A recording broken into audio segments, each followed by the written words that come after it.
किसी और लिहाज से खुशहाल होना चाहते हैं ना, एक बेहतरीन नुस्खा बताता हूं मैं। आए हम नमाज कायम करें। टैक्स बजानी चाहिए आप लोग, मैं भी बजाता हूं। नमाज कायम करें।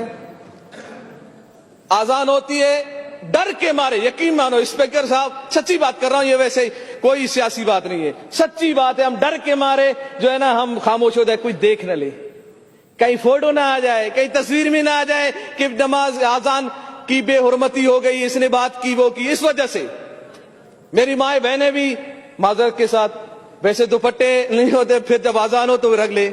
तो ये क्या मेरा रब क्या सिर्फ आजान के वक्त इसको ये हुक्म देता है? नहीं, पर्दे का जो हुक्म है हर वक्त है। माजरत के साथ हक जो है ना, वो हक हमें कहना चाहिए और हर वक्त कहना चाहिए, और सबके लिए है ये।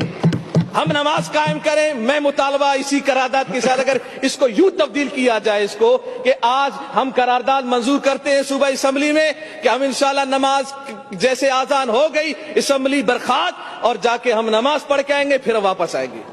क्या इत्तेफाक करते हैं आप लोग? जे फिर मैं देखूंगा सबको कौन नमाज के लिए आ रहा है, कौन नहीं आ रहा है। जी इंशाल्लाह उम्मीद है। हम सब मुसलमान हैं, हम सब मुसलमान हैं।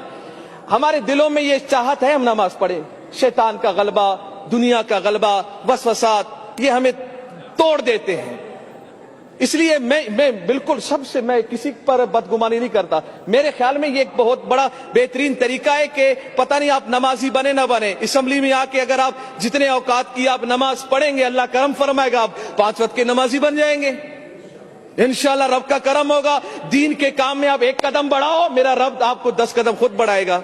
स्पीकर साहब, मेरे ख्याल में आजान के बाद बिल्कुल वक्फा होना चाहिए, नमाज होनी चाहिए। हमने डिसाइड किया है क्योंकि असेंबली में मस्जिद नहीं है जी, तो सिर्फ पढ़ने की जगह है, तो हम यहाँ प्लान किया कि हम मस्जिद बनाएंगे ताकि माशाल्लाह जमात करें। बहुत अच्छी बात है, मस्जिद बनाएंगे बहुत। और जुम्मे की नमाज भी नहीं होती, पहली मरतबा आया तो जुम्मे के लिए गया, वहां कुछ भी